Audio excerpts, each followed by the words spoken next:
Hello there. This is Ollie. This is Oscar over here. Oscar. This is the Claw and the King podcast. Thank you for joining us this week. There's a lot that's kind of happened in the world of sports over the past couple of weeks since we've last joined you. So how are you? First off, how are you doing today? Good. We're actually going to see the best basketball in the world in about 2 hours or so. Yeah. The Sydney Kings. The mighty Kings. Oh, absolutely. I'm such a big fan of them. Honestly, I know every player. That looks a bit. I guess we continue. The screen just lagged a bit for a second, but I guess we're all good. The Kings. I've never actually been to an NBL game, so I don't know what to expect really. But I've heard that they're very good players. You know, that some people compare them to LeBron James, Steph Curry. I think that's probably not true. But no. Look, I feel like we'll we'll be surprised though, because I've never seen an NBA game. So you've never seen an NBA game in person. Wow, so, you're missing out, dude. Oh, really? You go see them all the time? Yeah, I see it all the time. Well, I mean, of course, when you're rich like me, obviously, you can see as many games as you want. But no, it's great to join you today for the discussion surrounding sports, especially in the world of basketball, probably. There's a lot happening in terms of the mid-season. Obviously, trade deadlines coming up, so you're seeing a couple of activities being done by the teams, and also you've got the All-Star break coming up, and the All-Star starters were actually announced by the NBA on TNT crew, which was quite a... Why'd you press... Did you just press the button? It would be like the Transformers music came on randomly when I said... Anyway, essentially the All-Star starters were announced by the TNT crew, and a couple of maybe surprises in there. Not too many. Were you unhappy with any of the choices? Or because Zion was the big one that people were... Yeah, but it's also like... Is Sabonis going to be an all-star starter? I think Markkanen. I think Markkanen's had a great. Andrew Wiggins is an all-star starter. Yeah, but that's because there's a bunch of bandwagon Golden State Warriors fans. Let's be real. No one with a brain would have voted Andrew Wiggins in that. Yeah. And I don't think Markkanen has done, even though he's probably the most improved player or definitely up there. I don't think you can call him an all-star starter straight away. It's just that 4 spot in the West, isn't that?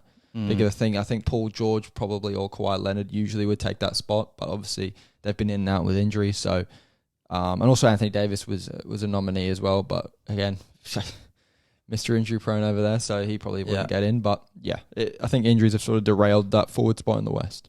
Yeah. Shout out LeBron James as well. 19th time starting in the All-Star game, breaks the record. Captain once again. I do like Giannis as a captain more than KD. I have to be honest. KD for me is a little bit boring when they do the drafts. He doesn't. He takes it a bit. I don't know. He just seems depressed the whole time, like he doesn't want to be there. Whereas Giannis actually, he's got a few jokes. He likes to get involved with it. He takes it really seriously because he's probably the most competitive person on the planet. Looking forward. And they've changed the rules this year, so they're going to do the draft on game day. It's a bit silly. Like I think it should be like state of origin, like where you're born. It should be that. It should be East Coast. If you're born East Coast, but then. What do all the foreign players do? They do what the Tongans do. They just wherever they lived, or they can do first NBA team, first NBA team. I think it's good how it is now. Oh, it should be. Well, it should be first NBA team. Because I think if the NRL did something like that, there's a massive opportunity for that. No, but that's boring. It loses the competitiveness. It loses that drive. No. Players don't care.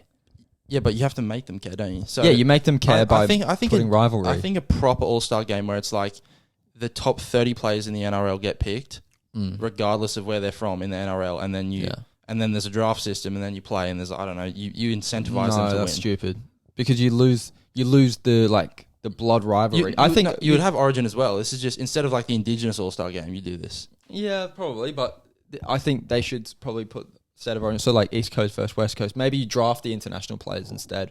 Maybe you have a draft for the international players to see which international players play where. But I think, that's probably the rivalry in the United States. Obviously, we're not from the US, but you hear all the time East Coast versus West Coast. That's a big rivalry. Why don't they incorporate that? Why don't they make that wherever you're from or whatever high school you went to or college or whatever, or whatever deadline is? They did East versus West for however long. Yeah, but that was what team you played for at that current time. That's not really a rivalry. I think a lot more fans would get behind the game as well because if you're from LA, you're rooting for the West Coast team. It's not because of the West. Because if you go for the West as a whole, you're supporting teams that are and players that probably maybe even rivals to you. So if you're a Lakers fan, you'll have like Steph Curry.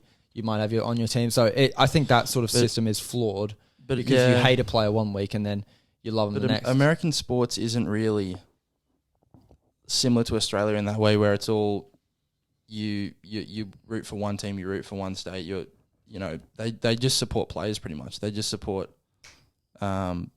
whatever the go is. There's not as much. Well, yeah, it might not have like a massive impact on the fans, but I think on the players, I think a lot of them would see representing the West as as something of pride if they're from the West, not if they play. I feel like this will just incite gang wars. No, I don't think so. I think it's more of a cultural sort of thing, and it brings culture into the game, which you need to make it more competitive. But that's just my food for thought. But yeah, we'll talk about the reserves. The reserve. So obviously the starters have been announced. Yeah, we'll go through our reserve picks. Have you got your picks? I do. Okay. Do you want to go first or? How about you go first? We go West. Okay. Do you want to go back court, or do you want to just do the whole thing? Whole West? Yeah, okay. I'll just do the West. To be fair, I haven't really calculated if I've done the correct positions and all that. I can't be fucked. I've just got 7 players. So I've got John Morant, Damian Lillard, Sabonis, Shea, AD, Markkanen, and PG. It's interesting. And probably you're going to say, how can AD be there? But if Zion can be there, AD can be there. AD's missed more games. No, it's the same. Is it? Yeah, it's the same. No. Well, it just seems like it is. So, yeah, obviously, for me, Western Conference, Shea has to be in there. It was kind of a... Stop clicking the I didn't button. click it. It was automatic. It's still on. Yeah, I've turned the volume down. They can't hear it. Okay. So, yeah, essentially... This guy is just clumsy as it gets. So, yeah, obviously, Shea, probably hard done by. Not to get into the starting team, obviously averaging a shit ton of points. But Thunder kind of suck, so it is respectable. But they also kind of don't. Yeah, they're okay. So, and I've also gone for the other backcourt guy, John Morant. I think that's probably the most self-explanatory. I think everyone, if you don't have that, then you're kind of in cuckoo land. Then front court, Sabonis, Jackson, and Jaren Jackson? Jaren Jackson and Markkanen. Now, no. Sorry. No. Well, look, the Jaren Jackson pick's a bit of a out there one, but I did it for the simple fact that Paul George, I don't believe, has played enough games. No. I put him in there because I was like, if you play every single game between now and the All-Star, then you'll have played enough. Well, it's a to and fro because I picked this before, and I think that and essentially I did it before all the news came about Jaren Jackson's sort of stats being inflated. Have you read that story? No. So essentially, what people are accusing the Grizzlies of, essentially his stats go up 96% every time he plays at home. What? So essentially, people are accusing, especially in terms of defense, because defensively he's having an unbelievable season. Statistically, he's averaging over 3 blocks a game, ridiculous numbers, and people are accusing the Grizzlies of inflating his numbers. And there's been like video evidence of like blocks that weren't blocks, of steals that he was nowhere near, like stuff like that. So he's having an all-time record-breaking defensive season, and I picked him over Paul George. If I'm just looking based on the stats, Memphis are doing a lot better than the Clippers, obviously, and Paul George has missed a significant amount of time. And I think Jaren Jackson, if you're having an historic defensive season, it's kind of like Draymond. Draymond was never the great... he was picked based on, obviously, he played for the Warriors, but he picked because he was a great defensive player on a great team, and I think that should be rewarded. So yeah, I just don't rate Jaren Jackson like that. Well, I don't rate him that highly, but I think in terms of offensively, I think he's got a weird jump shot, which very weird. Again, we're very it's an embarrassing word, jump plastic. Shot. We're plastic fans. We're very. If you got a weird looking jump shot, you're not down in our dumps. That's why Paul George is so highly rated by both of us. So yeah, I would pick Paul George, but he's just been injured too much. Yeah. Wait, did you just have 5 or 7? I also had Dame as well. And I said De'Aaron. De'Aaron as well. Okay. Yeah, I thought about De'Aaron, but then I was like, AD's better. So you go. AD over De'Aaron's a bit fucking ridiculous. Let's be real. What? Well, you could have. Well, you could have gone Paul George, obviously. CJ McCollum, maybe. Yeah, CJ's Ant-Man in the mix. AD, no. Devin Booker, maybe.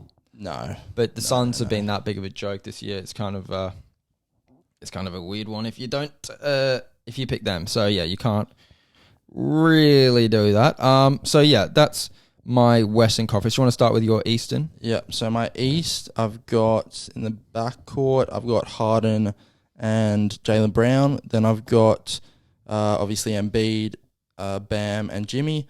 And then for my 2 wild cards, whatever, I've got Randall and Halliburton. Randall and Halliburton. Interesting. So yeah, I've gone with. Let me just bring it up. So I've got Tyrese. Mm-hmm. So that's probably a surprise. Maybe Jaylen Brown. Obviously, I just picked him. Well, I thought it was a surprise pick. I thought I was going out there, but obviously Joel. I think he's really hard done by not to start. That's probably the biggest. Yeah, I think Joel Embiid's the new Dame Lillard. Like getting snubbed from MVP, snubbed from starting. Yeah, and I've also gone Pascal. I've gone with Jalen Brunson instead of Harden. What? And yeah, I've gone with a bit of a weird one. I've gone with Drew Holiday and Julius, the big man, the rebound Randall. That's horrendous picks. What is that? Well, I thought it'd be a bit different, spice it up a bit. Who's some other candidates? I mean, you could go. Well, I mean, Harden has just automatically had a better season than Brunson. Has he? Yeah. I don't think so. He's averaging like 20 and 10 on the second best team in the East. Jalen Brunson's averaging 22 and a half. So yeah, but on a mid team.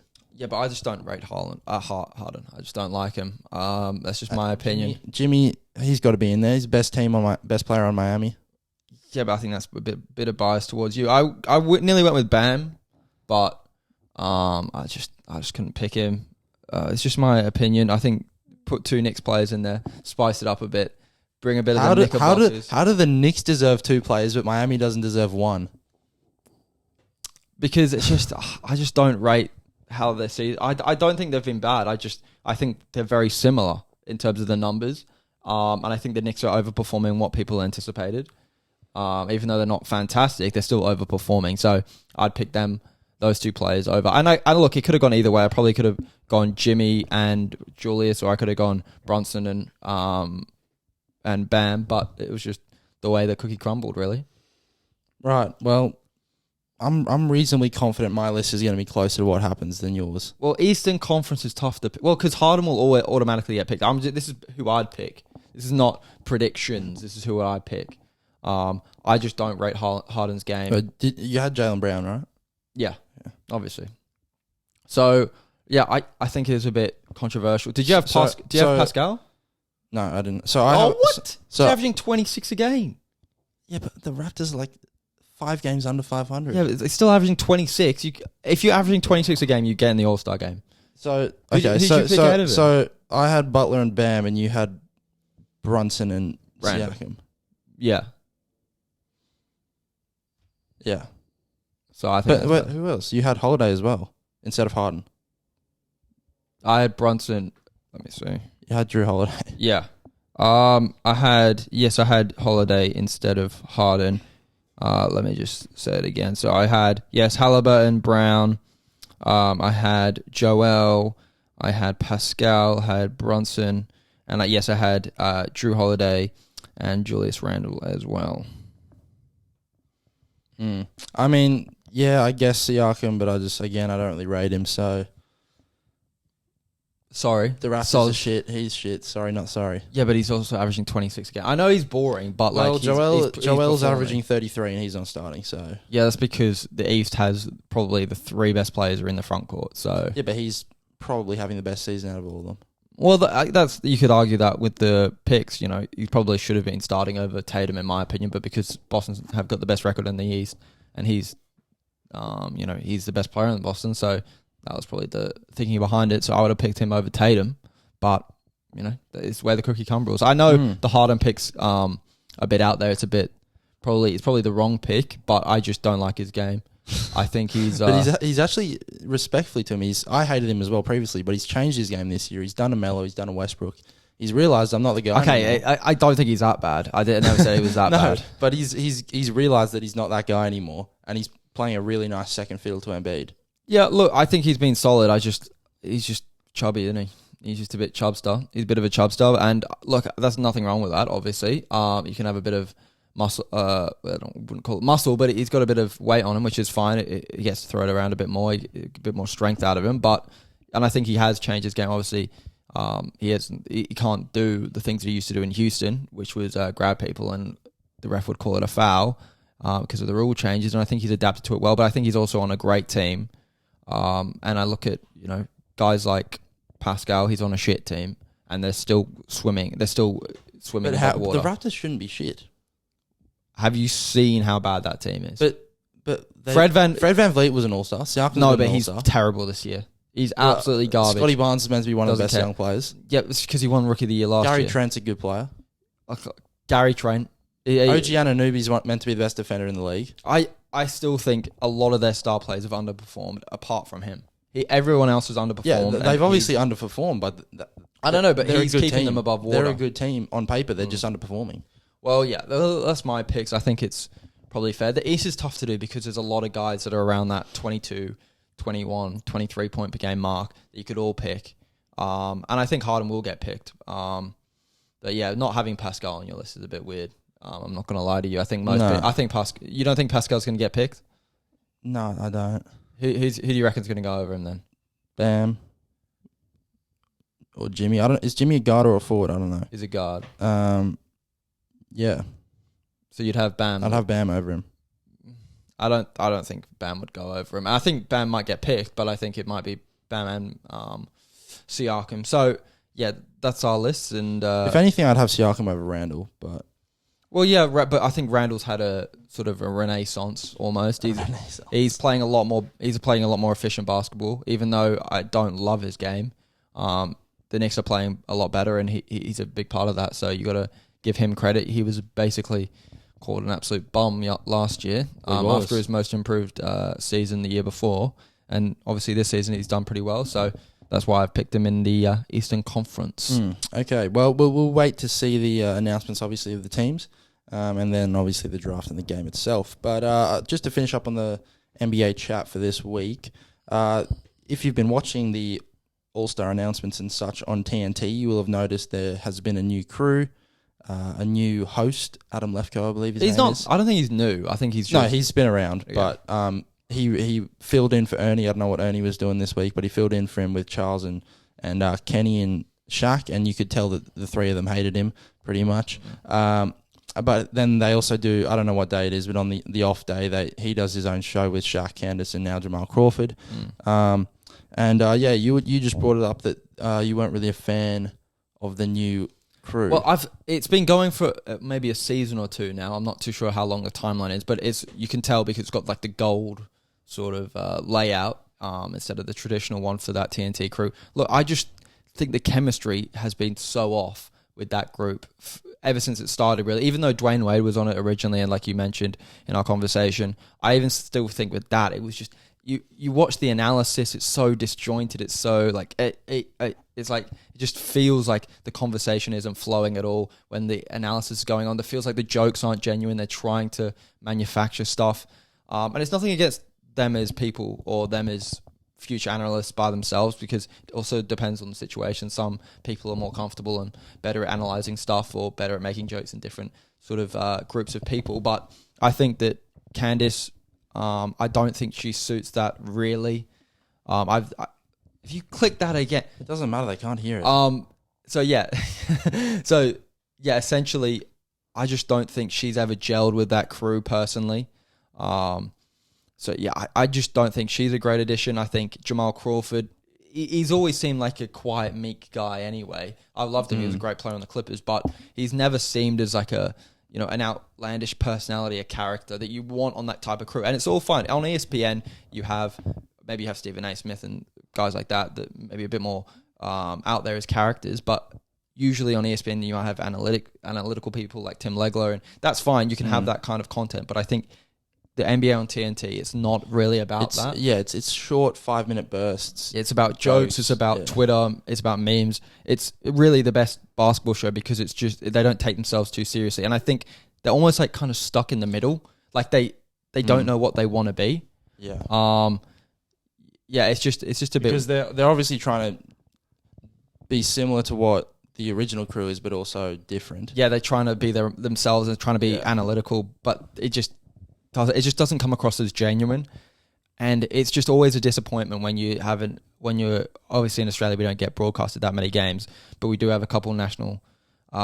We do get a couple games on ESPN, and when it's that coverage, it's just usually when it's halftime show, you look forward to it when you're watching a basketball game. That's why you watch a lot of it, because on the halftime show Kenny and Chuck and Shaq going in each other, and it's a really great conversation. And look, they're pretty. Look, they've made some dumb sort of analytical points. No, but that's why you watch them. That's why you watch them, because they're entertaining together. And I think, but it is hard to go up against them. Like they're probably the greatest. Sports chemistry. That must be hard on them. You know, you've got to sort of compare yourself to that crew. But yeah, I know that they got extended in the off season. I believe the TNT crew. I know Chuck got a massive. I always hear him talking about retiring soon. No, well, he did talk about that prior to the season, but then he got like a massive extension. Yeah. So yeah, I know that, but they are getting older, and I know it's kind of selfish as an NBA fan, but you want a new crew. You want sort of and I think that was sort of their plan. They would slowly introduce this crew to sort of replace the old one. But I just think they haven't found that right crew to where I can be like, oh, I want to watch. No. Well, yeah, I think they realised because Shaq's a bit younger, maybe he can stick around, so that's why he's on the new one. He doesn't gel with them. But yeah, I think that's what they're doing, funneling. Like they had D-Wade last year, they got Crawford this year. I think maybe they'll experiment with more players. I don't know, but who do you reckon would be a good candidate? If from retired, I think honestly LeBron James would be great, but he would obviously never do that. Yeah, I don't know how you found the money to pay him. To be honest, I don't know. I know Paul Pierce got into a lot of trouble, but I think a guy like that would be maybe a cool. Maybe Kevin Garnett. Yeah, he's been on a couple of times as well. Yeah, I just think characters like that. There's a lot of characters in basketball, and I think that they need to find a group of guys that can gel really well together. But then, do they have to meet the woman quota? That's also the thing that and there's not us hating on women analysts. I think there's a lot of great women in sports media, but I don't think Candace fits that environment. I think you've got to have either an all-woman cast or you got to have an all-men cast. And look, I'm not or the woman has to be the presenter style. Well, that's kind of bad, but that was a joke, obviously. So yeah, I just think that I don't know. It's really tough because you do want to have women in sports media, but it's just I think in that environment, I think it doesn't work because they're also elite. They're massive names, you know. They're massive names in sports. Chuck was a massive name in basketball. I'm not saying Candace isn't big in her own right, but it's not on the level of the NBA. And I think it's just it does seem like they're kind of mincing their words when she's on the thing, and that I don't know if that's just an assumption. But yeah, I just don't think it might be. I don't think it's because she's a woman, maybe, but I think it's because she maybe as a personality doesn't gel with the other people. That's just how it comes across as a viewer. So it's not like us hating on them or hating on those, because that's probably a great job. We're just strongly recommending, if you want to keep us watching, do better. Do better. So yeah, that's probably our criticism of that crew. And look, there's a lot of bad sort of sports shows, and I wouldn't put those guys in that sort of category. But I just think you can see the drop off in terms of entertainment value based on the original crew and the new crew, and they've just got to sort of mix something up. Yeah, for sure. In my opinion. So yeah, and I do think Chuck does carry a bit, but I think they also do gel very well together. Yeah, because I'm not really a massive fan of Kenny, to be honest. No, but I think he'd be terrible on him by himself, or because most of the time he's meant to be the smart, logical one, but most of the time he says nothing. But that's the dynamic though. He thinks he's the bee's knees. But then they always he goes through a sentence and it just nothing happened in that sentence. I know. Like, Yeah, but that's the funny part of it. It's because they all rib him when he makes a mistake. And he's kind of the punching bag, but he also sets up Chuck's jokes a lot of the time, which is funny. So I think his dynamic in that is good, and it's kind of like Micah Richards I don't know if you watch. No. If you watch his analysis, it's pretty fucking shocking. He's just a comedy guy though. Yeah, but he gels really well with a lot of presenters because he's got a great laugh and he's got, he just has a great sort of connection with his co-hosts. And I think Kenny does have that as well. So I think there is a place for that. And it's not, they're not going into statistics. They're not deep diving into, game film like I said Tim Legler does. But they're having a general chat about basketball. And it feels very genuine because it seems like they're all friends. And it's like how we would have a chat about a basketball. It seems you can connect with it quite well because it seems quite genuine. Because there is a guy like Kenny that rambles on about a bunch of nothing. Is it for a while, and he thinks he knows it all. But yeah, it's a cool dynamic, and I think hopefully those guys could continue for a long time because they're the best show in sports, in my opinion. God rest their souls. They're not dead, so I don't know why you said just that. pre-empting. Whenever they die. So I'm writing a future eulogy in their name. I think they're in the 60s, but yeah. Anyway, moving on. Moving over to the UFC. Obviously, Dana White has bounced back remarkably from his slap. He looks a bit mentally scarred. He looks like he's been through the wars. Like nothing ever happened. He just did. I don't know if you saw the video they put out, but the UFC put out like a 4-minute video. It was like a live stream they did, and it was just Dana announcing fights. Yeah, I did see. But they already announced 98% of the fights before the video, so there was no point of it. It's just Dana showing face. It was just really strange. But they announced a bunch of fights, and the UFC schedule, to be fair, is looking very stacked to start this year. Obviously, no one really likes the UFC anymore, and they're losing fighters like crazy and losing. Who are they losing? Well, they lost Francis. They just lost Rockhold, even though he retired, but now he's unretired. Yeah, I did see Luke Rockhold go again at Dana. That was a bit Luke funny. Rockhold is actually really funny. I know he got trashed by Bisping back in the day, but he's actually a funny dude. But yeah, so to start the year, obviously the next pay-per-view coming up is in Australia. Volkanovski versus Islam for the lightweight title. Pound for pound number 1 versus pound for pound number 2. One of the best fights you can make. And then they follow that up with John Jones versus Cyril Gane, obviously. Massive fight. The return of John Jones, see if he can cement himself as the GOAT. And it's just funny. I think he's already cemented himself. Well, he's done steroids, so I don't think it's cemented at all. Then we move on to the next fight, which is in London, Leon versus Usman 3, the trilogy. So that will be a great fight. Hopefully Leon can win that one because no one wants to see Usman with the belt again. And then the co-main of that card as well, you got Justin Gaethje versus Rafael Fiziev. Do you know who Fiziev is? No? Well, he just knocked out Dos Anjos. He's very good. Dos Anjos? I haven't heard that name since 2016. Is he still kicking about? He's still kicking about. How old is he now? 52? He's like 37, 38, something like that. It seems like he'd be so much older. I feel like he's been in the UFC since I've been alive. He's been in a while, but he's still going. And so is he just in the undercard? He's just mulling about. No, well, I think that was the main event, his fight with Fiziev. And that was, obviously that had big implications because now Fiziev's fighting Gaethje. So he was good. I think now he's realised he's probably past competing for belts and that sort of thing. So he's just fighting. So he's just fighting bums for money pretty much. But yeah, that's a sick fight, potential fight of the year candidate. And then the most recent one they announced, this is the one they actually announced on the video, was the rematch of Alex Pereira versus Israel Adesanya.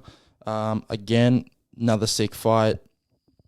Obviously, Adesanya was winning the first one, technically the third one, and then Pereira knocked him out in the last round. I'm kind of sad about this because I wanted to see Whittaker get the title shot, but obviously... There was no way on God's green earth. Well, if Adesanya was going to sit, they were going to give Whittaker the title shot. Yeah, but there's no way Adesanya would have sat. But he might have. Have you seen his new... He just got a new face tat. No, what did he get? I don't know. It's some like Hindu. I did see that actually. His eyebrow. I did see that. Yeah, so he's gone full off the rails. Well, I mean, I think face tats are okay if you're famous and you make money. Well, If you're set up for life, you're I fine. don't know. I just don't rate face tats at all. Do But you not? no. Do you want to go in deeper in that, or do you just want? I just don't think any of. I've never seen a face tat that I'm like, okay, that looks good. What about Post Malone's? You don't. Post Malone's? What about like a teardrop? If you're like a murderer, teardrop. if That's you're like the most pathetic tattoo you can get. Yeah, but if you're a murderer, you can get it. Don't you get a teardrop Why? tattoo or something in prison? What? Because you're sad. No, I don't know. Because you took the tears of someone. I don't know how. Is that what it means? I don't know. I'm not a gangster. Okay, I wouldn't know. you brought it up. Well, don't you think that's it's a bit of meaning behind it? What if it has a meaning behind it? What if it's like, Maori tattoo? What about a Maori tattoo? Put it on your arm. Where's it? Put it on your back. I know, but they've got, what's it, moko? When they've got like the... Okay, yeah, I get that has symbolism, but it doesn't mean I think it looks good. Do you tell people that with face tattoos? Would you go up to them and say... I just walk straight by because I don't want to get murdered. That seems like a bit of a generalization. Yeah, it is a generalization, but I don't want to take a chance. Okay, fair enough. Safety first. And yeah, so last fight they announced on the co-main event of that card is Gilbert Burns versus Jorge Masvidal. Another great fight. Masvidal will most likely get murdered though because he is old and shit at this point. Well, yeah, Masvidal is basically living off that knee to the face of Ben Askren, who is probably going to go down as the worst UFC fighter of all time. Yeah, he's up there for sure. But yeah, I think it's a lot of exciting fights, a lot of big names in that. Obviously, the UFC is probably going to push that Rosas kid pretty far. And also Bo Nickel. Have you heard of Bo Nickel? That's a cool name, but no. He's debuting at middleweight. He's got a lot of hype, like even more than the Rosas dude. Everyone thinks he's going to be a champion by like next year. How old is he? He's young, like early 20s for sure. Early 20s. Yeah. Well, yeah, I think there's a lot of sort of exciting fighters that they're trying to push because obviously Conor is on the downward. He hasn't fought in 2 years, so he's obviously. Did you see the Conor news? Yeah, well, there is actually numerous news in terms of Conor. The first one on a light sort of note, he got run over when he was riding a bike in a car, and he jumped in the car. I don't know why. Why did he go in the car? Because he needed to get home, I guess. I don't know. Oh yeah, he jumped in the car. The guy looked like he was shitting himself because there was a former two-time or two-weight champion in terms of fighting. So at one point, he's probably the best fighter of all time, or in the world at that point.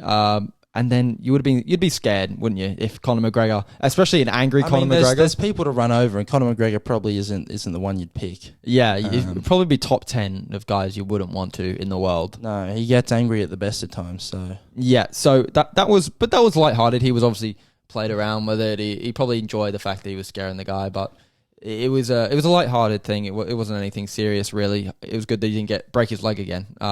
Because then he'd have to do more steroids. Then he'd be out 4 more years. Yeah.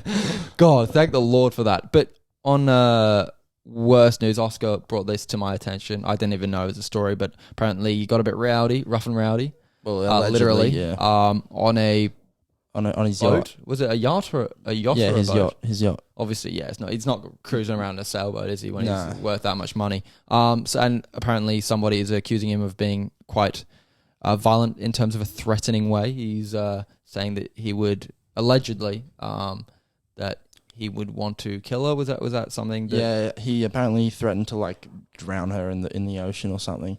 Which could be just Irish talk, you know. He's got an Irish accent. It's tough to understand sometimes. It could be like, do you want to drown in these drinks instead of, in terms of like down in a lot of drinks, It could be it could just be Irish lingo that she doesn't really comprehend.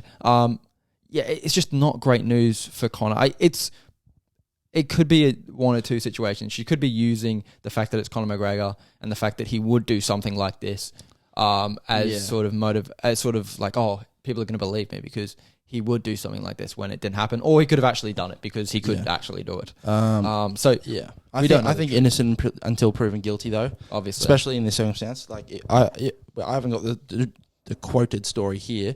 But if you do read it, it sounds like there's a lot of mayo in there. It sounds very... Mayo? What does that mean? Like extravagant. It sounds like she's exaggerated a bit. I've never heard mayo used in that. Well, people use it. But yeah, so... And the thing is, she did end up in the water. So she either got pushed off the boat or jumped off the boat or something. And then... Was there witnesses? I guess only the people on the boat. What are the witnesses? Has anyone come out? No one's come out. But so she swam to shore or something. The police found her on the beach and were like, what happened? Did anyone do anything to you or something? She was like, no, I just want to get home. So she said at the time she pressed no charges, didn't say anything. She just went home. So that's like, okay, is that really what happened then? Because then when she got back to Ireland, then she decided to start an investigation with police once she was back home. So she might have gone, light bulb here. I was just on a boat with Conor McGregor and I've been seen. Or she could have been like, shore. I don't want to fuck it. I just want to get home because this is a fucking scary situation that I've just escaped from, and then I'll sort it out when I get home. Yeah, it is two options. I don't want to stay here any longer. There's two realistic options. Well, yeah, I think, look, it's very believable that he would do something like this, but it's also a case of innocent until proven guilty, like you said. So, yeah, look, you just want Conor at his best, and it doesn't sound like he's at his best at the moment, but you can't. But then, so also in Conor news, in fight news, apparently got offered to do the Ultimate Fighter. And that'd be cool. He made an Instagram post about it and said he'd be interested in doing it. And then Tony Ferguson comes out of the blue and puts on his Instagram that he's been offered to do the Ultimate Fighter. Oh, that's bullshit. And he's that's real, Tony, we all know you're done, buddy. And he's obviously not going to turn that down, is he? So, well, I think actually that would be something Dana would do. Actually, I think Dana would be like, you know what, I need to give Conor a layup. The Ultimate Fighter is dead and buried at this point. So the only thing they can revive I swear they're on McGregor. season 54. It's like, it feels like it's going on. I feel like I've seen an ad for it, a new season every 2 months. It's ridiculous how many. They stopped it for a bit and then they brought it back last year with Nunes and Pena, and obviously no one cared about that shit. Why on earth would you pick that? Well, they thought it was a big fight. They thought people cared about women's fighting, but no. Oh yeah, we do. Ronda Rousey was a big deal back in the day. Nobody's buying pay-per-views for women's fighting. Oh no, I knew you were gonna say that. That's not outlandish. Well, it's not outlandish. There's if you put Valentina Shevchenko as the main event, that's not doing more than 200k buys. She's cool though. Okay, she's cool, but I mean, so same as friggin' if you put some boring ass dude as well. If you put, I don't know, what's a boring? If you put like a flyweight in there, like a boring flyweight, you're not going to get many buys as well. So I think it's more. Yeah, but there's. I don't think it's a woman thing. I just think I think it's just a size thing. A size thing? I think people care about. If you put Sean O'Malley versus Henry Cejudo, that's doing 500k. Yeah, but look, it's new. I think obviously Nunes and Pena was not an interesting fight, or nobody really cared. And if you're going to bring something back, you've got to bring the big names. I know Nunes is big in the women's game, but in terms of the whole UFC and mixed martial arts, you've got to bring either a legend, or maybe legends coaching and maybe not fighting, or you got to bring the top dollar. You got to bring the big boys to it. But yeah, I think the Ultimate Fighter back in the day was so cool. Well, Conor's done it before, and Conor. That was probably that was probably when I got into the Ultimate Fighter actually, and I started to watch a lot of the clips online. But yeah, my favorite one was probably the Rampage and Rashad Evans. That was the funniest thing. It's just watching. That when he broke the door. Yeah, that's when it was the craziest thing. He called a guy like titties because he had man tits. Called a guy titties for about 2 weeks. It was Rampage is a great entertainer, and you need entertainers on there. I think. Yeah. I think Nunes is a great female fighter, but I've never heard her speak. Her English is you kind of broken unless it's like paired with someone that takes a piss out of him.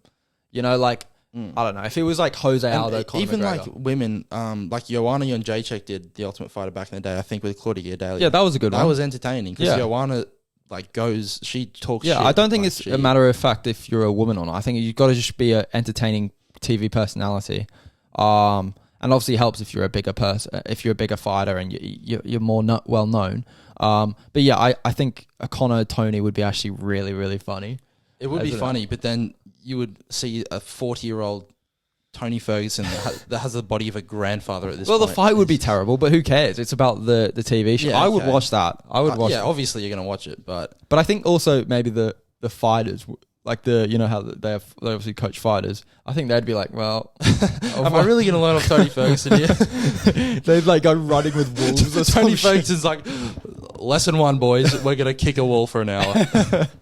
Yeah, they just go like running at 2:00 in the morning. He like wakes everyone up. Lesson 2, we're going to do somersaults for 4 days straight. Yeah. And then, yeah, Tony's a fucking character though. He's a funny guy. But yeah, Connor, you just need to bring Connor back into the fold. yeah. Well, I guess the other option they're talking about is Chandler.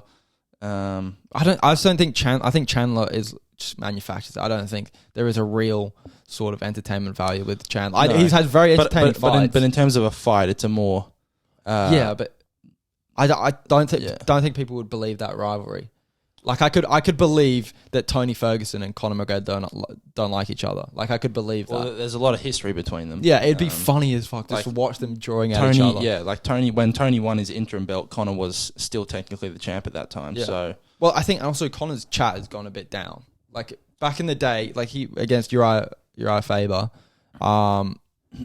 he was literally that when he was like there was no rivalry there really. He beat his teammate, but they didn't even fight. Yeah, there was no rivalry really. But Conor made it because he just went after him every single minute, and that's when like TJ Dillashaw was basically ditching their team, and he won the belt. Yeah, and he was just roasting them about being a snake. Well, yeah, I'm hoping that does get made. Actually, I think it'd be smart for Dana to put Conor in the Ultimate Fighter and sort of bring him back into the fold before he eventually fights probably a really bad fighter with a big name. So either Jorge Masvidal or a Darren Till or a... if he beats Tony Ferguson, that guarantees him a title shot at any weight he wants. Yeah. 100%. Yeah. It's like, you beat Cowboy? Do you want to fight for the title? Yes, please. Do you want to fight Poirier? Do you want to fight like the number 5 pound for pound? Yeah. You beat an old guy. Do you want to fight the good guys now? Tony Ferguson's only on like a 7-fight losing streak. Like he's pretty good. Yeah.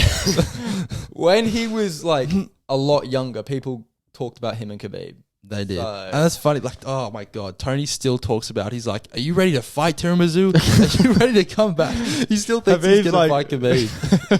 Khabib's like, bro, he's got so much brain damage. It's just hilarious. Khabib's like, yeah, I'm going to come back for Tony Ferguson. Yeah. That's the fight that I'm going to come back for. Yeah, I think everyone would want a Khabib Conor fight in the future, but I just don't think that's going to happen. Nah, Khabib's definitely done now. Okay, yeah. And then I guess we'll finish it off with our thoughts on the, not the Dana White slap, but the actual slap sport itself. Yeah, because we did discuss the Dana White slap in the last podcast, which was a quite dumb thing by Dana White, which we discussed. But something even potentially dumber is the sport of slapping itself. Okay, yeah. I don't know how he's promoted. You know what you get for getting eternal brain damage? You get $2,000. You get $2,000. Wow. God, sign me up, dude. That sounds so fun. You get a Big Mac and a packet of chips. You get to be broadcasted on the slap, dude. It's so cool. You just walk up to the plate. Did you see brain that? Damage. Did you see that one guy, that clip that went viral of that of one his guy? Face? It's just like his whole God. face is swollen. He somehow won. The CTE that you get from that is not worth the $2,000. Trust me. But to be fair, if I did it, I would literally just take the first slap and go down. I'd be like, you wouldn't survive one slap. You would go out after one slap. Yeah, but that's the thing. I would like, but you wouldn't get eternal brain damage from it. You probably just get like, I reckon one slap you're fucked. No, I think it's multiple concussions. Like I think if I had I think the first slap they might go, I might be able to. I wouldn't take it, but I'd just fall down a minute. I'd just give up. $2,000. Yeah, you could make another $2,000 if you win, but which is so worth it. But guys, if you in that competition, if you want to sign up for that competition, just go out immediately. Yeah, the $2,000 It's is literally not open to anyone. There's zero skills needed. Yeah, you walk up there and have a swing. Like at least in like I don't know fencing, you've got to have skill. Even though it's the whole point of combat sport is not getting hit. Yeah. There's no skill required whatsoever. Literally, I think Luke Rockhold talked about it. It doesn't matter about any of your skill. If you're the bigger guy will always win because he'll have more power. And he'll have more fucking fat in his face. Like, that's how you'd win this. There's no skill required. I don't know how Dana White... It's like Shark... You got to imagine it like Shark Tank. Someone's walked into Dana's office and gone... Mark Cuban would go fuck yourself. Yeah. Someone's walked into Dana's office going, I've got a really good idea for you, Dana. We're going to do a competition where people just slap each other in the face. It'll be so cool. And he's gone like... you know what, I'm going to spend my hard-earned bucks on this competition right here, baby. I'm not going to pay the fighters. I'm going to invest in this. And like, oh god, and you can tell like because DC did a video like promoting it or some shit, and you can tell they've just got a gun to his head saying promote this shit now. Yeah, it's so fucking stupid. And there's refs for it. It's like there's people like just behind that catch them when they fall. Yeah, like, that's a pretty good, easy job. I mean, yeah, but they don't even do it. They still drop them. Yeah. Yeah, it's just an awful competition. Apparently the numbers were really bad as well. Yeah, like every post Dana makes about it, I look at the comments, it's hilarious. He's just getting roasted so it's badly. Such a everyone can if you're like the hardest core MMA fan and you don't care about like fighter health and all that, you would still be like watching this and going, "Oh fuck. This is going to fuck you up long term." It is. It's just like in every other sport, there is precautions against brain damage because people know about the damage of brain damage and long-term concussions. But apparently, Dana White's discovered that that's all false. That's all fake news by CNN. It's all fake news. Everyone's just pushing this fake news. There is no such thing as CTE. You can get fucked in the head as many times as you want. You'll be absolutely fine. So it's all good. Yeah, good on you, Dana. You found the solution. And the good thing is the match. If it's a slap, it's fine. If it's a punch, no, that can cause brain damage. Punches are terrible, especially when you're leaning away from them. They only but just sniper play slap. Look, that can't hurt. Surely. No. That'd be fine. That's fine. Your brain knows if it's a slap. Yeah, and the good thing is the matches are so short. You can just pump them out. Do 10, 20 matches a week. Oh yeah, 100%. How's it entertaining as well? How would you have like a favorite athlete? How would you How would you get like? What? There's just no variety as well. It's the same thing every time. It's like it's not a head kick. It's not a punch. It's not a submission. You might get the odd trash talk, but I mean that's even crap. Is there decisions?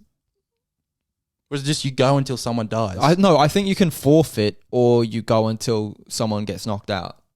Okay. So it's stupid. So that's fucked then. Yeah, it's stupid. Oh, I think there might be a limited rounds actually. So there might be a decision. But how can there be how could you be a decision? I don't get. How would you judge it? So yeah, it's just like, God, what a stupid sport, and I just want it to be gone. Honestly, it's so damaging to the fight. What do you call them? Fighters? To the slappers? To the slaves. Yeah, the literal slaves, because you're getting paid nothing. To the meth heads that have found a way to finally afford their addiction. Oh yeah, prices. 100%. I mean, you could enter that, and you could save yourself a lot of. I mean, if you got debt, you could maybe pay off some people with that. $2,000 debt. Yeah, if you got $2,000 debt, you can pay someone off with that. But yeah, it's just a joke. I don't know how anyone could call themselves a professional slapper with a straight face. So yeah, hopefully that gets disbanded immediately. Yeah, okay. Moving on, obviously a bit more your sport, NFL. This is the conference final equivalent, I guess, this week. So yeah, who are you taking? So in the AFC it's Bengals Chiefs, in the NFC it's Eagles, and it is Eagles. Oh my God, I forgot. I just blanked. Eagles and not the Cowboys. The Cowboys lost. Yeah, the Cowboys lost to somebody. The Cowboys lose to. Everyone was just talking about the Cowboys, not the other team. Oh my God. Oh, that is so embarrassing for me. Honestly, I'm literally so hyped about it as well. Oh, 49ers, that's it. For crying out loud. I thought the 49ers lost. No, the 49ers beat the Cowboys. So yeah, I'm more interested in the AFC. I think that's going to be a great game. You've got the Chiefs and the Bengals. The Bengals beat them last year off a field goal, which was sort of a massive upset because everyone predicted the Chiefs to go through. Now the Chiefs are favourites coming into this. Although Patrick Mahomes is on one leg apparently. He's walking. Yeah, I saw that. He looks like he's walking okay, but he has a high ankle sprain. I do want to, even though I'm a Chargers fan and divisional rivalry is a lot bigger in the NFL compared to the NBA, even though they are technically a rival, I do like the Chiefs in terms, and I do like Patrick Mahomes. I think they're a really entertaining team, and you want everyone to be healthy. If your team's not in it, you want all the stars to be healthy, so it's the best game possible. The Bengals, Joe Burrow is absolutely an outstanding quarterback. He's probably, people call him the best quarterback. People say Mahomes is the best. I know it probably wouldn't make sense to you, but they call Mahomes the best player and Burrow the best quarterback, which means he's probably the best game manager. That's what they're sort of talking about when they're talking about Burrow and his best classic quarterback. But yeah, probably the two most informed quarterbacks in the league are facing off against each other in the AFC. So that'll be a really interesting game. I think it's in Australia. I think it's around 12 o'clock around, I believe. So 12 o'clock in the afternoon. So that'll be an interesting one. And also in the NFC, it's the Eagles and the 49ers, two great teams, two of probably the best form teams in the comp. The 49ers have got a set. So get this. So the 49ers have a quarterback. Their starting quarterback who's playing really well at the moment. Is that Garoppolo? No. Their two starting quarterbacks got injured in the season. I heard about this. And the third guy is a guy called Brock Purdy. He's a rookie, and he was the last pick in the draft. And he beat the Cowboys. Yeah, he beat the Cowboys, the last pick in the draft. Now, if you don't know the NFL, the last pick, it's not like the NBA where it's 2 rounds. It's 7 rounds, yeah, right? It's like hundreds of picks. Yeah, so he was he's called Mr. Irrelevant because he's the last pick in the draft. I think it was pick 560. It was something ridiculous like that. An unbelievable sort of story for a guy this never happens, by the way. Never happens. I mean, how often in the NBA, apart from Isaiah Thomas, when's the 60th pick mean anything? This guy's the last pick, 7 rounds in, last pick, and he's not carrying the team because he's got a great team around him, but he's leading this team, playing really well at the moment. He's leading this team to potentially a Super Bowl. And if he wins it, it'll be absolutely crazy. It's something that you've never seen. I know Tom Brady was... So are the other quarterbacks no chance? Well, they got injured, so But are they done for the year? Or can they? Yeah, they're done for the year. So Trey Lance, they picked 3rd overall in the draft. They traded up a lot of picks to get him. He was injured. He was supposed to be their starting quarterback for the season. Got injured at the start of the season, week 2. Then Garoppolo. So I was kind of right. So Garoppolo was their starting quarterback last year, but they wanted to bring the young guy through. Garoppolo got picked. Garoppolo got injured around week 11, I believe. And Brock Purdy came in, and he's been unbelievable. He's probably one of the form players in the comp. He's been absolutely unreal for the 49ers. Fit into that really, really well. And he's in a great situation, to be fair. But nevertheless, it's a really, really good job by him. And obviously on the Eagles side, they've got Jalen Hurts, who was kind of counted out, but he's an MVP candidate this year. And they've got probably the best team in the NFL. You look at their team, it's top to bottom really good. And there's actually a former rugby league player, Jordan Mailata, who played, I think, reserve grade NRL, and he's a really, really good left tackle. So he's their starting left tackle, which is, you could probably say, a top 5 important position in football or in American football. And he's getting paid, $70 million or something like that. So better than NRL money, I think. Just a bit. Just a bit. So yeah, look, it's great. Really good teams are in the conference final. So I'm really sort of interested in that. I think that game's a lot earlier. I think that's the earlier game. So I'll be watching that on tomorrow. So who's your pick? So my pick, I'm going with my heart. I always go with my heart. I want a Bengals 49ers Super Bowl. So that's what I'm going with. Is that both the underdogs? I think. Oh, I'm not too sure. I'm not a bettor. He's the gambling addict. He's the serial gambler. Okay. He is addicted to sports bet. Or is it Tab you use? Yeah, Tab. Yeah, Tab is actually our sponsor today. Thank you, Tab, for. That's obviously, if you can't tell, that's sarcasm because we are poor as a fuck. So yes, we are. Why was I talking about Tab for so long? I don't know. So essentially, I think they're underdogs, but I'm not too sure.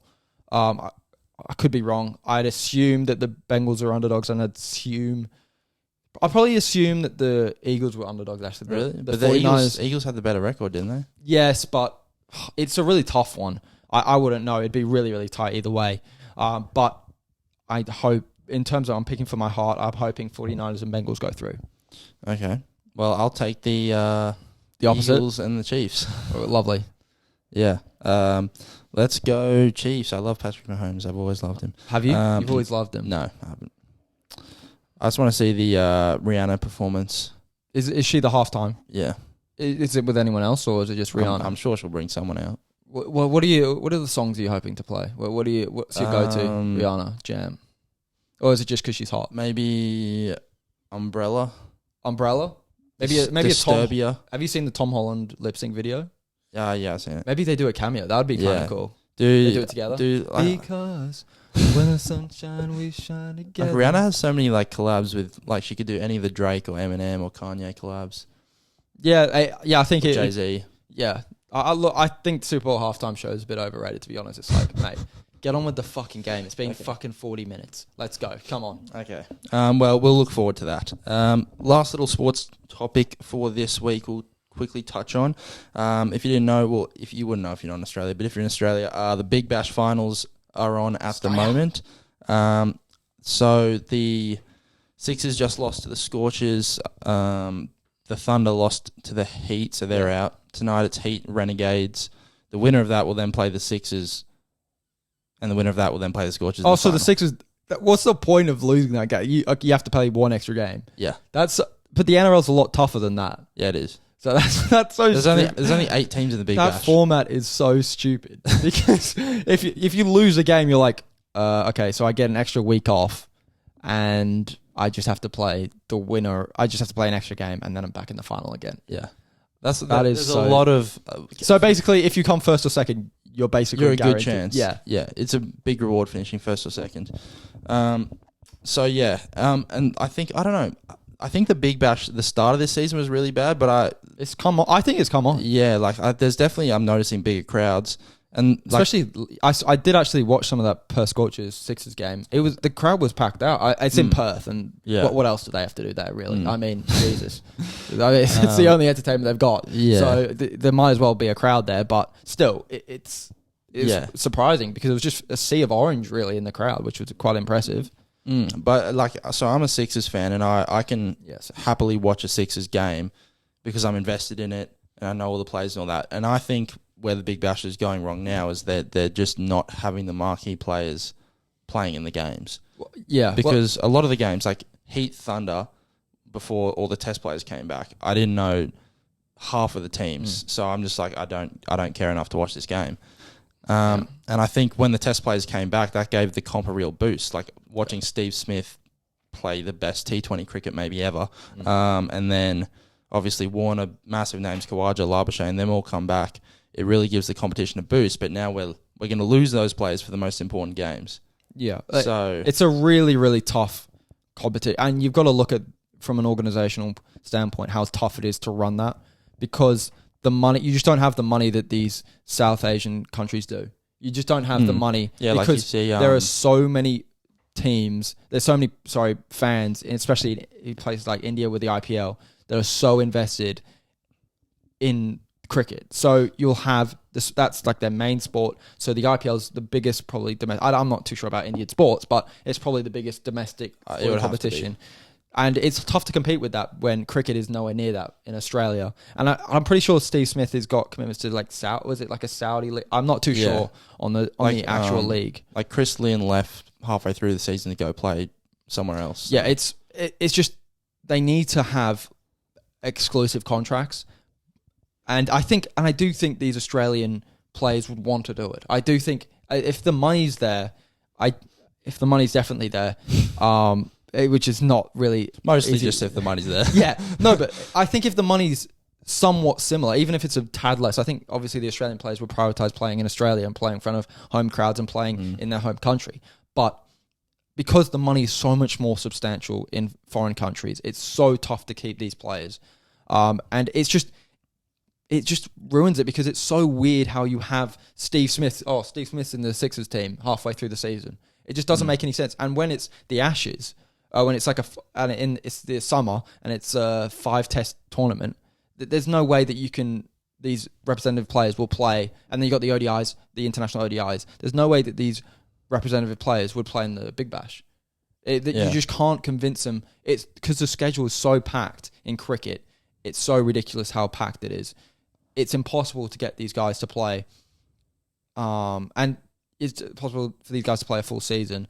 And the trouble is with cricket, it's got to move. I believe the Big Bash has got to move indoor. Indoor? Because they hold the Big Bash because cricket is such a weather-dependent sport. And true. And cricket, they're basically with outdoor stadiums, they've got to hold it in the summer. And the problem with that is that's what everyone else does, and that's what the national team does, and they're going to obviously prioritize playing for Australia over the Big Bash. So I think they've got to move to indoor stadiums where they can play in the winter, where they can play in these cricket players off season, and they can play in, and they sort of negotiate with the international, with the Australian national team to sort of see when their schedule is, so they can have a block, right? They can have a block of, I don't know, a couple months where they're not doing anything anywhere. They're on their break, and the Big Bash can be something that they can do. And I know that's tough for the cricketers because they won't have maybe a substantial break, but it's a lot better for the Big Bash. And I think if they move to indoor, they move it to a winter or an autumn time, they'll have a lot more access to these players. That will make the Big Bash a lot better because no one wants to see.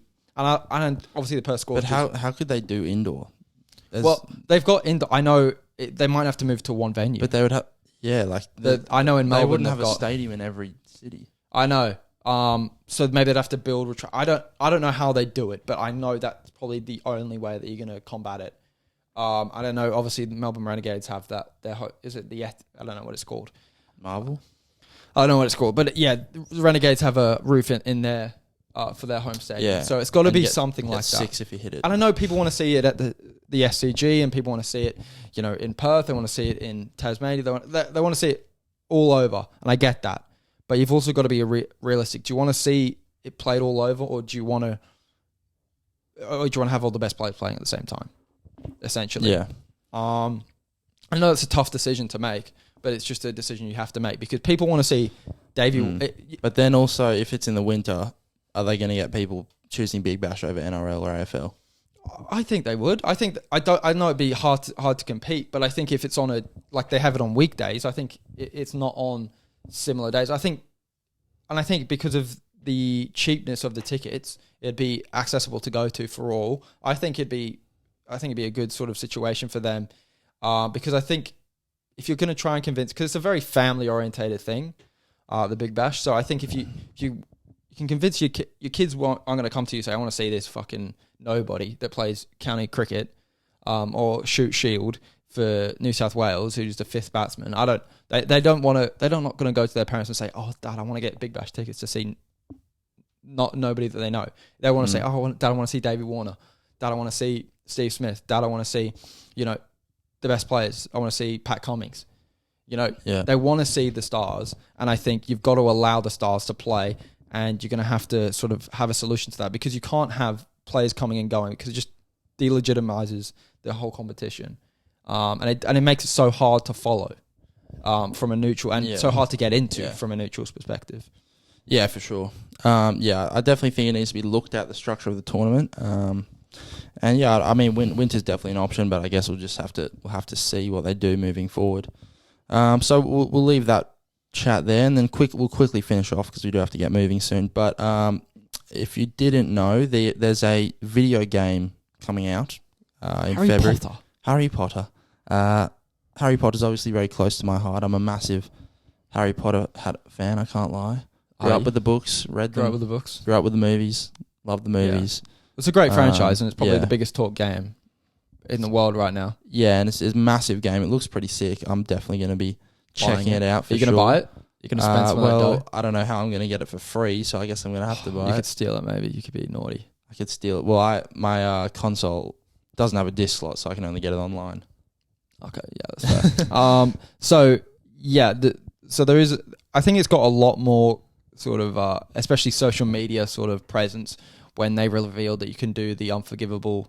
Yeah, I want to Chris show people better. So you can basically you do a Vada Kedavra? Yeah. Oh fuck, that's gonna be sick. So essentially, people are saying, "Oh, I'm gonna put this house on the map. I'm gonna be the reason why they call these curses unforgivable." That type of or spells unforgivable. That's why they're kind of doing it. So yeah, there is a lot of talk about that, a lot of chat about that. They're just gonna if they see some first year, just gonna kill them. Can you actually do that? Yeah, that'd be hilarious. No, I don't know if you just kill. Probably can't. Kill random NPCs. Yeah, if a teacher says homework. But yeah, it's a really in-depth game plan. You go to classes, all that jazz. So reason why we brought it up, Hogwarts, we sort of decided, you know what, because obviously the sorting hat, you have to get sorted into a house. what hat would you choose, or what house would you choose? Sorry, if you were waltzed up, I would just pick Gryffindor. you'd pick Gryffindor. As boring as it is, I feel like it's the best. That's dodge, bro. Dodge. Yeah, don't you want to create your own path? Don't you want to be a blazer? I mean, okay, to an extent, but I want to be in the best house. Yeah, but this is the scenario, right? You are called a prodigy. This is like 50 years after Harry Potter was made. You're called a prodigy. You're called the future. You're the most talented wizard. I'm like a young wizard of all time. Cedric Diggory. Yeah, something like that. You're the most talented. I don't know. Oh yeah, the Robert Pattinson. Yes. So, see, yes. Look how good my knowledge is. So yeah, you're talked about as the most talented young wizard of all time, and you want to create your own path. Where do you go? Do you still go Gryffindor? 50 years later after Harry Potter. Yeah. You still go Gryffindor. Yeah. See, I'm torn. I just have to do Gryffindor because I'm leaving shit on the table if I go somewhere else. See, I would be, but I think Gryffindor would fall into the abyss. Like Slytherin's obviously just, you're a psycho if you choose that, but then Hufflepuff, I feel like it's just a bit airy-fairy, and then Ravenclaw, it's a bit basic and just nerdy. I don't know. I see. Like Gryffindor's the best combination of everything. See, I would disagree. I would pick between Slytherin and Ravenclaw. And for different reasons. Slytherin, it says it itself, it's a path to greatness. Yeah, but you're greatness. If I'm the most talented wizard, young wizard of all time, and that's the best place to harness your skills, to get better at skills. So I feel like the ability to maybe change the way people perceive Slytherin, maybe become the greatness, but you would just to Slytherin. You would just subconsciously become evil the whole time, and then by the time you're done school, you'll be evil. But then Hufflepuff is just such a stupid fucking name, so I wouldn't even consider it. Gryffindor is just so I think Gryffindor's a basic one. It is basic because you're basic. You're choosing like but you're always going to be in Harry Potter's shadow. That's the thing. You want to create your own path. I think I might go Ravenclaw. You know, it's a cool name. No one talks about it. You could put Ravenclaw on the map. You could make it the house to be reckoned with. It's a cool name. I'm Ravenclaw. You could maybe change the house name to... Change the house name? Well, you wouldn't, but you know what I mean. You could put it on the map. You could be the Ravenclaw that turns out to be the great wizard, you know? Well, I mean, you could, but... I don't know what you're going to achieve. I mean, your Quidditch team's going to be shit. Yeah, but you could make the Quidditch team, though. You could be... Yeah, but it's not a one-man sport. Well, I mean, was the Gryffindor team ever that great? Did they win? Yeah, they won. They won matches, good. but they never won. You didn't see them win a tournament. I mean, fucking Ron Weasley was in the team. I mean, how good can it be? In the last year. Yeah, the Ginny Weasley was in the prime team. Gryffindor teams was year 1 and 2. Yeah. No, but Slytherin was boss. Well, who's that guy with the fucked up teeth? I'm such a nerd. Marcus Flint. You know his name. Oh my god. No one knows his. How do you know? He doesn't even speak. I'm telling you, bro. I'm a Harry Potter nerd. He doesn't speak in the whole movie. He doesn't speak. He doesn't utter a word. How do you know his name? Because I've read the books. Oh my god. So yeah, I think that Slytherin team was probably better. Because Harry Potter but they lost. Yeah, because Harry Potter fucking got lucky. Harry Potter's caught the snitch. But he caught the snitch. Gryffindor but I think wins. In terms of overall play, I think Slytherin was a better team. But then Draco paid his way into it. Draco was shit though. He made them shit. Yeah, Draco paid his way into it, so that's why he got them all brooms. Got them all like Nimbus 2001s. Yeah, something like that. So yeah, I think it's a great team, and I would go Ravenclaw. I would go with them. I'd go Gryffindor. And Slytherin would be tempting though. I'd be like, because you can maybe speak the snake. Yeah, if I could. If I could speak Parseltongue, then maybe. But I don't think you can learn that. You're just born with it. Yeah, so I guess. Because otherwise they'd all be speaking it. Oh, if you could... Okay, you were given a choice between Hufflepuff and Slytherin. Which you going with? Don't want to be brain dead or evil. Do you want to be a pottery... guy where they just do all the... Who's the teacher that did all the fucking shrubs and stuff? The gardener, the lady. Yeah. You're not a big fan. Professor Sprout? Yeah, something like that. You turn into one of those cunts. Or you turn into... Lucius. Yeah. I'll have to go Slytherin. You go Slytherin. Yeah. I see. I knew you were evil. I knew you wanted the power. But Lucius is also a bitch at the end, so Yeah, he's not really evil. He's yeah, just Lucius. scared. Oh, Lucius Malfoy's a dumbass. He's just like Yeah. he's lived off fucking 2 hours of sleep for his entire life. So, Draco, just do it, my boy. And it's like, okay, Draco, come here. Draco, Come here, Draco. It's like we can all be back to normal. So yeah, I don't know why was he so like fucked up? Like, didn't he want fucking Voldemort to be in power? Like, what did Voldemort do to him? He was just once he was with Voldemort, he was just so scared of him that he just felt compelled that he had to do all these things to not piss him off. I know, but he looked so bad though. Like, why did his mental state? Because obviously he was stressed out about the whole thing. I just think be careful what you wish for. That's a life lesson right there. Yeah. You wanted Dumbledore out. You wanted Voldemort back, and look what happened. You turned into a. You shouldn't have put that book. What happened? Didn't they just run away? Yeah, they just ran. So what did anything in the books? Did they deliberate on what happened to them? I can't remember what happened after. I reckon Harry Potter should have just killed them. He doesn't kill people. Why not? Because he's a good person. See, that would be cool. I low-key want to be evil though. Like, it'd be so much cooler to be evil. Yeah, it would, but no one likes you. Who cares? You've got an army of followers. It'd be cool. And you have to, like... You could be like the king. There's You could be the king of the world. There's no Emma Watsons on the evil side. Yeah, but Emma Watson doesn't have a great judge of character. I mean, you go with Ron Weasley and that's not the greatest choice. You could have gone with Harry. But, yeah, anyway, I just think that if you want to be cool, if you want to be the king of the world, you got to be Slytherin, you know? You can't be any of the basic ones. Okay. So, yeah, that's probably my path. I'd want to be, Slytherin. Is there multiplayer? I just want to rule the world. Is there multiplayer on this game? Probably not. Oh, they might develop like an online, like Red Dead.